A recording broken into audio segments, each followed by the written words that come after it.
নমস্কার বন্ধুরা, রন্ধন প্রণালীতে প্রত্যেক বন্ধুকে আরও একবার স্বাগত। ইলিশের মরশুম চলছে, তো আজকে আমরা একটি ইলিশের রেসিপি নিয়ে এসেছি। আজ আমরা বানাবো ইলিশ ভাপা। চলুন দেখে নেওয়া যাক। ইলিশ ভাপা করার জন্যে আমাদের লাগছে কালো সর্ষে, আদা, কাঁচা লঙ্কা এবং পাকা লঙ্কা, লাগছে পোস্ত। প্রথমেই সর্ষেটা বেটে নিয়েছি। এবার সর্ষের মধ্যে দিয়ে দেবো 1 টিস্পুন পোস্ত বাটা, দেব অল্প একটু আদা বাটা,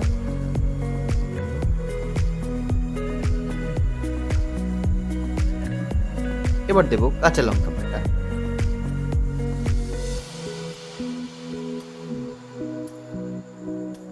দেব 1 টিস্পুন পেঁয়াজ বাটা,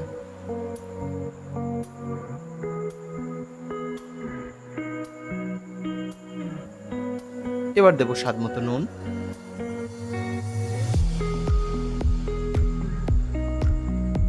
দেব সামান্য কালো জিরে,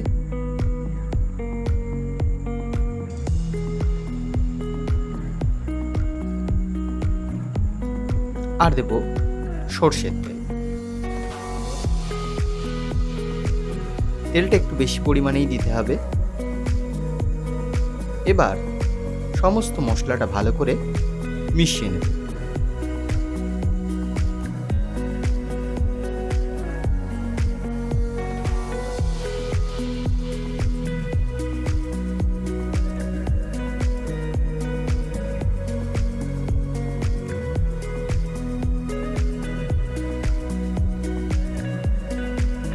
রেডি আমাদের মশলার পেস্ট।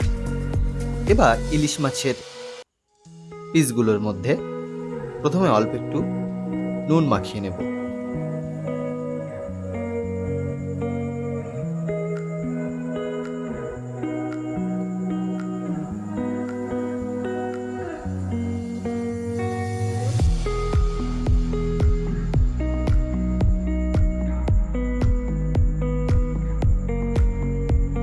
এবার যে মশলার পেস্টটা আমরা বানালাম, সমস্ত মশলা মাছের মধ্যে দিয়ে দেব।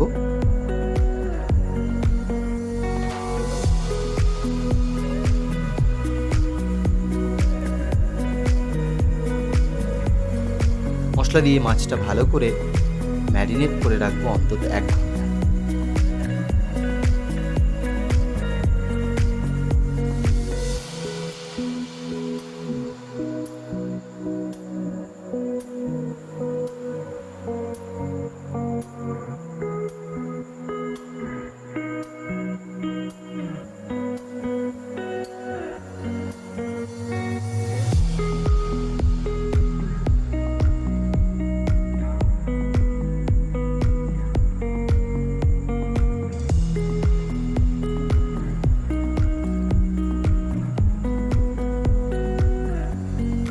এক ঘন্টা স্ট্যান্ডিং টাইমে রেখে দেওয়ার পর এবার একটা আমরা পাত্র নিয়ে নেব, ঢাকা দেওয়া পাত্র। এখানে একটা টিফিন কৌটো নিয়েছি, তার মধ্যে একটু প্রথমে সরষের তেল দিয়ে দেব।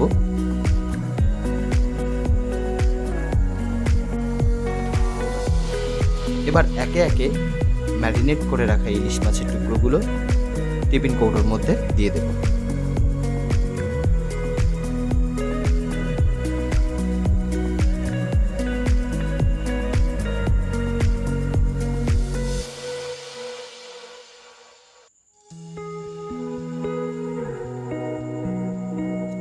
রন্ধন প্রণালীর প্রত্যেক বন্ধুর কাছে আমাদের রিকোয়েস্ট, এখনও যারা আপনারা এই চ্যানেলটি সাবস্ক্রাইব করেননি অবশ্যই সাবস্ক্রাইব করতে ভুলবেন না, আর বেল আইকনটি প্রেস করে দেবেন।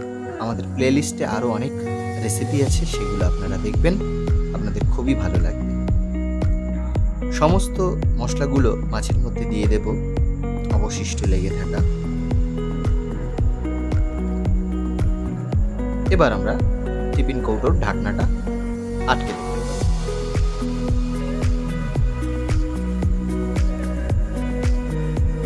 এবার একটা ফ্রাইং পাত্র নেব, তার মধ্যে একটু জল গরম করতে দেব। জলটা এমনভাবে দেবেন যাতে বাটিটা পুরো ডুবে না যায়, বাটির হাফ পোর্শন পর্যন্ত যাতে জলের মধ্যে ডুবে থাকে এরকম জল নেবেন।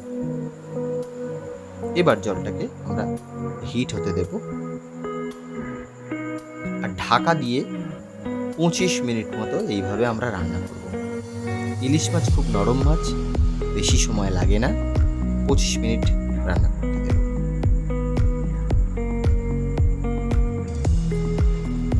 পঁচিশ মিনিট হয়ে গেছে, গ্যাসটা অফ করে দেব। এবার ঢাকনাটা খুলে নিলেই রেডি আমাদের সর্ষে দিয়ে ইলিশ ভাপা। গরম ভাত দিয়ে অসাধারণ খেতে লাগে। আপনারা অবশ্যই বাড়িতে করবেন আর জানাবেন কেমন লাগলো আমাদের রেসিপি। আরও নতুন নতুন রান্না নিয়ে খুব শীঘ্রই আপনাদের সঙ্গে দেখা হচ্ছে। ভালো থাকবেন প্রত্যেকে। ধন্যবাদ, নমস্কার।